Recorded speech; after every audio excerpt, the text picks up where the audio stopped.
Good afternoon, Lisa. Good afternoon, Andrew. Afternoon, Mama. Martha is here. Oh, Don't disturb her. She was having arms. She was. Martha. Martha. Anyway, come on. What? Good afternoon, everyone. Good afternoon. In other news, before we start, we saw Brian Blessed yesterday, didn't we? We did. Don't scare Martha by being loud. And did you enjoy seeing Brian Blessed? I enjoyed seeing Brian Blessed very much. Yes. Yes.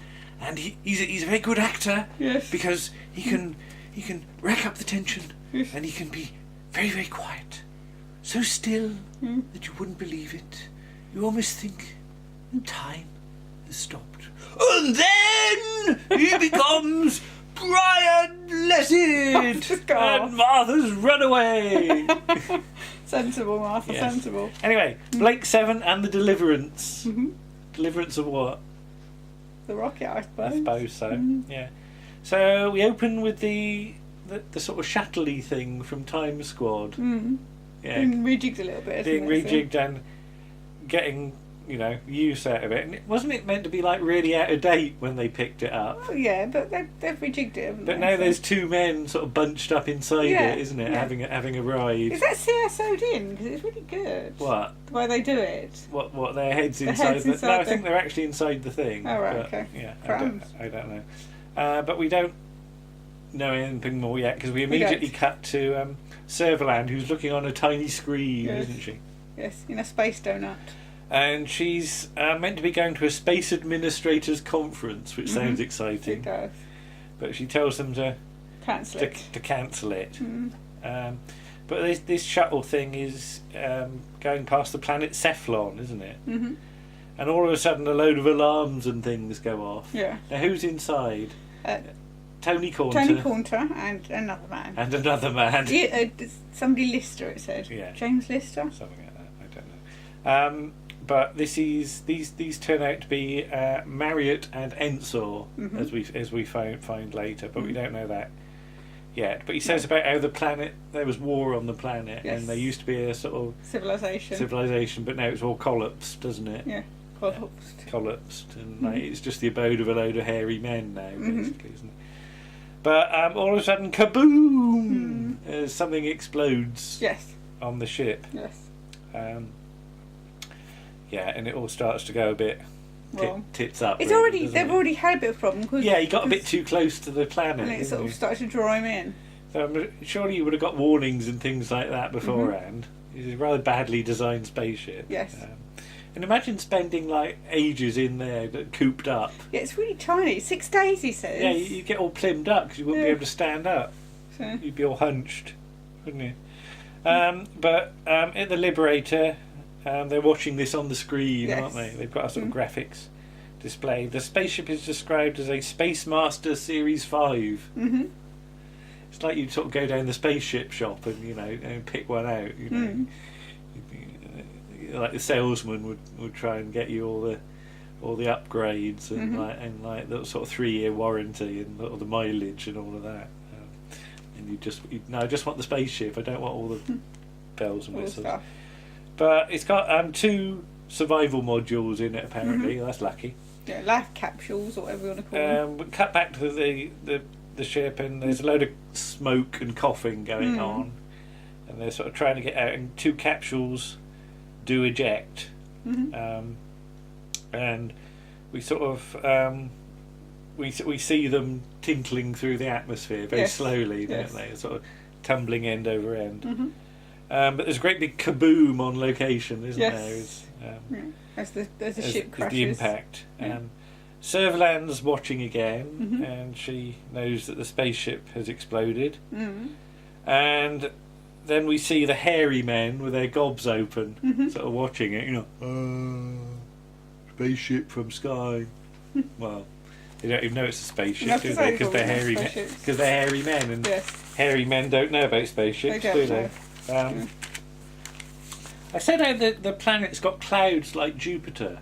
It's very weird that the weather formation implies it's a gas. The atmosphere, which is all bands in it, implies it's a gas giant. But actually, it's quite like Earth, but with high levels of radiation and it's slightly larger because it's got 1.25 gravity on it.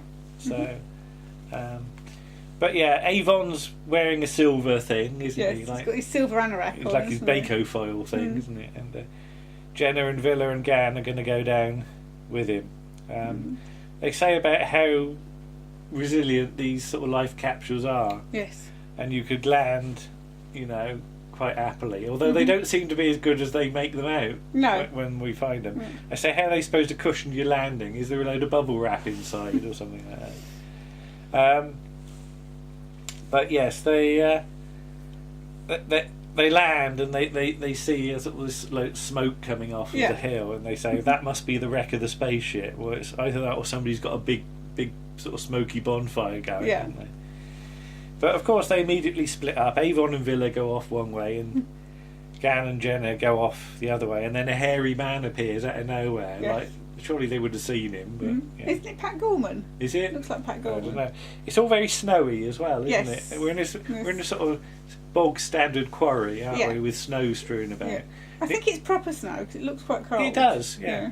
And it does remind me of the quarry where we did our first Blake 7 video, the one where Paul played the Bunty Hunter. Okay. The Bunty Hunter, wasn't it? Bunty Hunter, yes. And Elaine was Servalan, and I was Travis, and Nick was Travis. Nick was Travis. So yeah. But yeah, they find a door in the sort of hillock, don't they? Yes. The sort of hill. And then a little spy hole opens. Yes.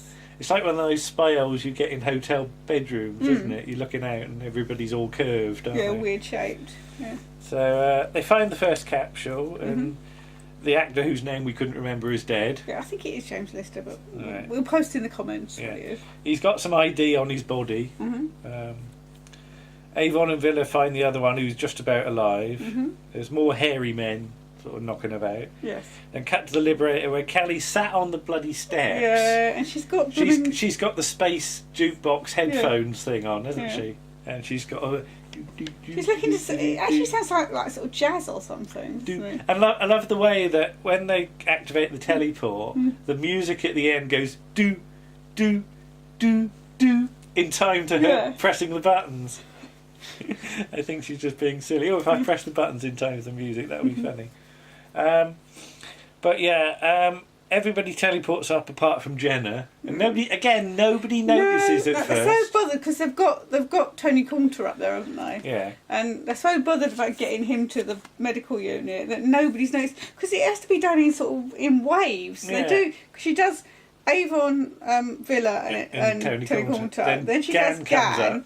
And then after that, she does Jenna. I suppose it all gets a bit bunched up on the teleport bay. We need that second teleport bay again, don't that we we? never see. Yeah. But he's carted off to the surgical unit, and he's sort of given a respirator and things like that. And they have a sort of look at the ID. Then they realise that Jenna's not there back. They keep on trying the teleport, and all you get is a sort of thing, patterny thing, and no response. Bracelets been removed, presumably by the hairy men, so they've got to go back and find her. And they find a footprint, and she's a prisoner, so they got to split up for an hour to search for her.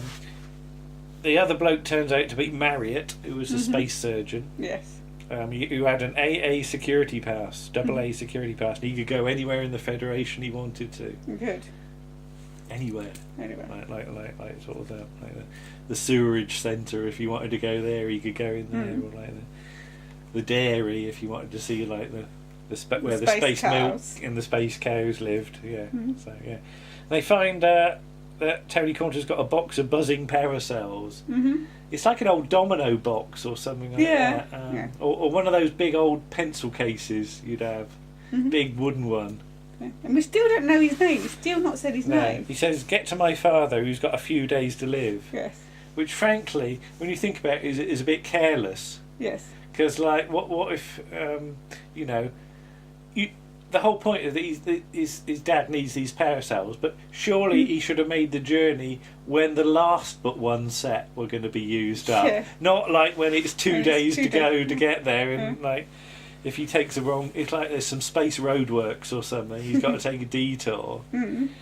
Always have at least one spare set of whatever it is if it's important. Yeah. Stupid people. But you don't find out his name till we cut back to Serverland, do we? But yeah, apparently he's headed for the planet Aristo, which is where his dad lives. The Federation have agreed all terms and will pay 100 million credits for Aurak. So the obvious question is, what is Aurak? Yeah, or who?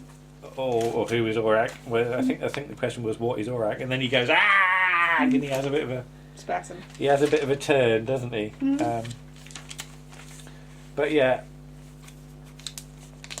Right, there we are. But they're sort of in a hurry to... He's in a hurry to get on, but there's no sign of... Jenna. Of Jenna at all. Have you found your page? Yeah, I'm just trying to work out where we are. Yes, that's right. But yeah, we've got Servalan and Travis. And Travis has appeared. Travis in a bit later. Actually, there's a bit more to say about this. Okay. Actually, sorry. But yeah, 4 hours. In 4 hours' time, Callie and Blake will take over the search. Yes. But Tony Cornter says he must go now. Yes. But they point out that the Liberator is faster, and he then sort of pulls a gun on Callie on the flight deck, doesn't he? Yes. But we've been back to see Servalan and Travis by then, haven't we? No, not yet. Not yet. No, okay. not yet. No. And so. Yeah, because he's got Callie at gunpoint. With a little tiny gun, no little spud gun. With a silly gun. Blake is eventually persuaded to move the Liberator.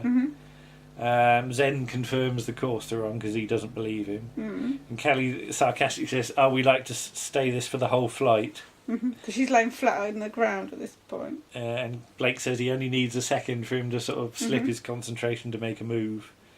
They call up from the planet, but the Liberator's out of range, so they're stuck. Right. So Servalan and Travis now. So Travis comes in, and Servalan's just typing something. I don't know whether she's doing her football pools or something like that, or her lottery numbers. But she ignores him, which was a calculated insult. Yes. And because he didn't say anything, she wonders whether he's lost his fire, doesn't she? But he wants his command back after the suspension and court of inquiry. He was expected to resign, and he's obsessed with Blake. So he's not going to. So they have a bit of a drinky, don't they? Is it glass of green? Glass of green, yeah. First time we get a bit of green, actually. And they start talking about Aurak, and apparently Ensor was working on it. And Ensor's son showed Servalan his plans. It's also called Ensor. Yeah. Ensor Jr. Ensor Jr., yeah. Little Ensor, wee Ensor, wee Jimmy Ensor. Yeah. Could be. She got to see the plans, and it's a brilliant achievement. And it's worth 1,000 million, not 100 million that she's. But she agreed to. Wouldn't that be a billion? 1,000 million is a billion in British billions. Right. But not in American billions. Right. Yeah. Well, Blake's everyone's set in the British sort of the British times. I guess, so. Yeah. We'll say it's a billion. Okay. But yeah, she'd agreed to buy, and he lives alone on Aristo. So like, I guess he must use sort of Amazon a lot to deliver things, I suppose. Maybe. Or kablam! Kablam! Yeah. Kablam! But he said it'll destroy Aurak if it's going to be taken by force.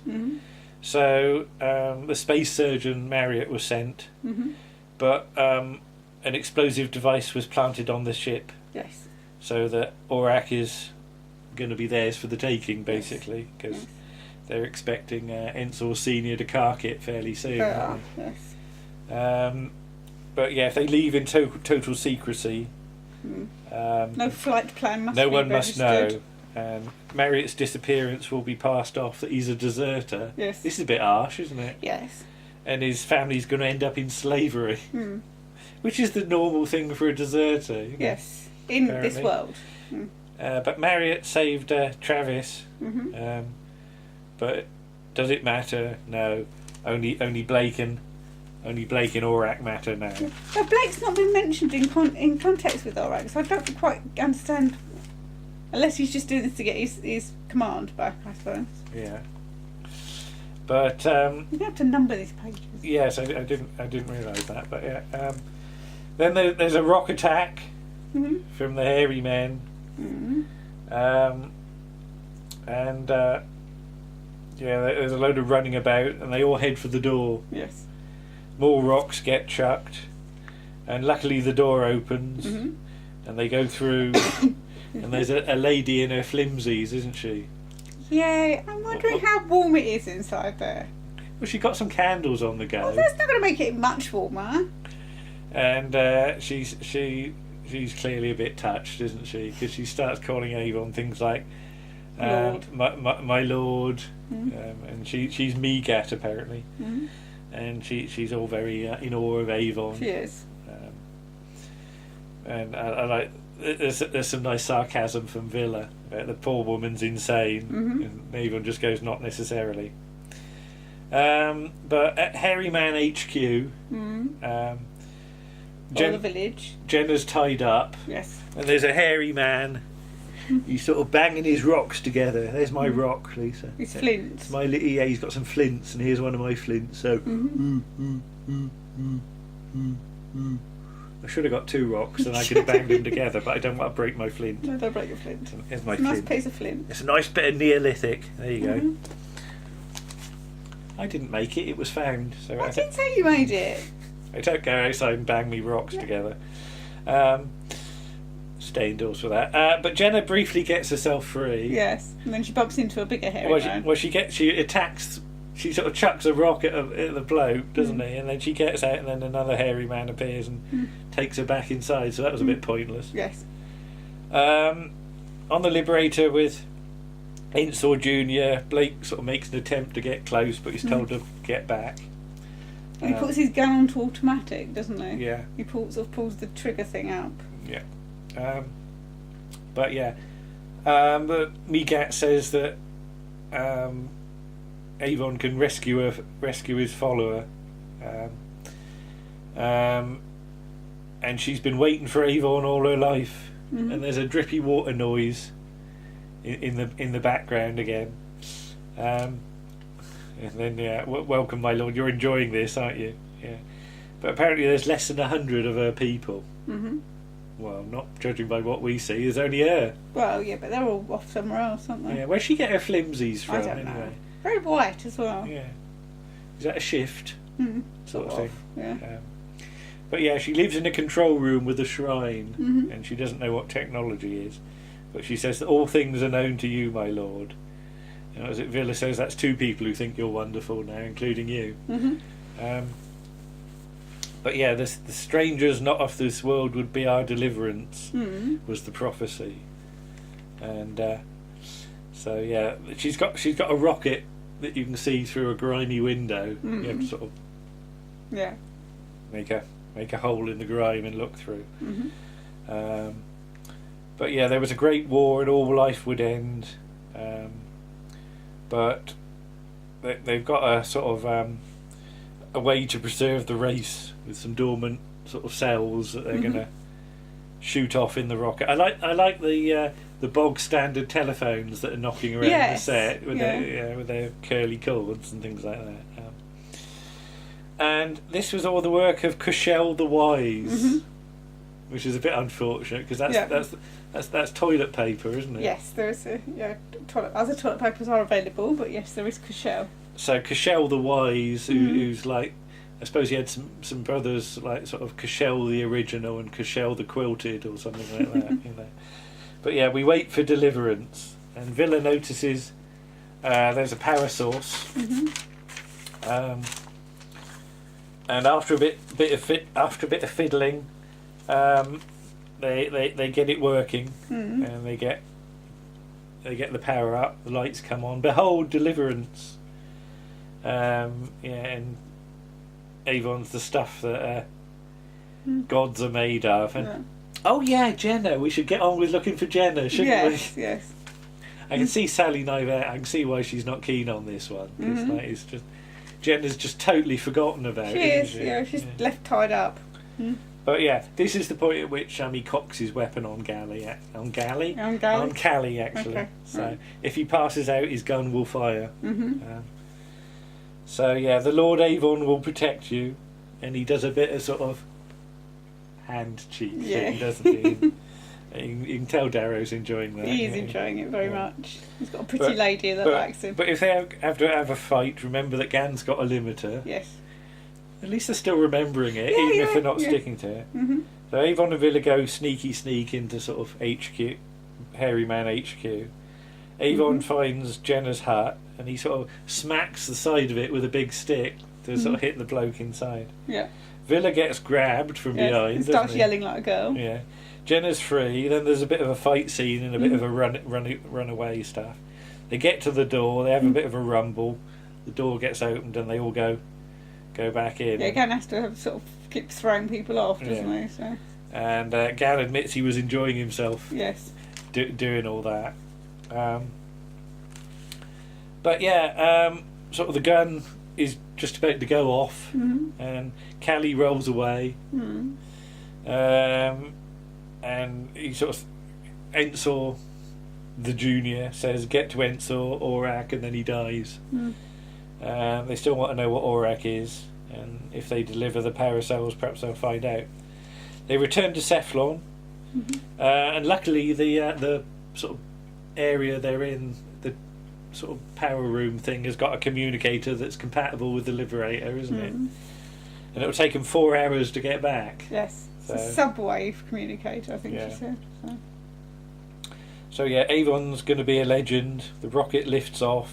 And it's in the daytime. Now, isn't it in some sort of cave or something? Well, it's stock footage. I know it's stock footage, but they could have made the location it was set in a little bit more like the stock footage, just to make it tie up a little bit better. Yeah, well. Because it's obvious that it's stock footage. And then the rocket's going to take 500 years to get to a compatible planet, so nobody's going to know about Avon being a god, really. No. Yeah, but how does it feel? Avon asks and gets asked, and he sort of asks Blake, well, don't you know? And Blake doesn't like the responsibility either. No. And they set course for Aristo with standard by 6, and it really needs a to be continued caption. It does, because there's going to be another part. Because this is part 1 of 2. We're coming to the end of the series, end of the season. So this is unusual, I guess. So do you feel this one justified? It does drag a bit, I think. It does a little bit, yeah. All the sort of hairy men stuff is very sort of generic. There's nothing to remember them about apart from getting a look at their rocks, but that's about it, really. So and I've got my own rocks to play with, so even that doesn't really sort of tickle my fancy. So.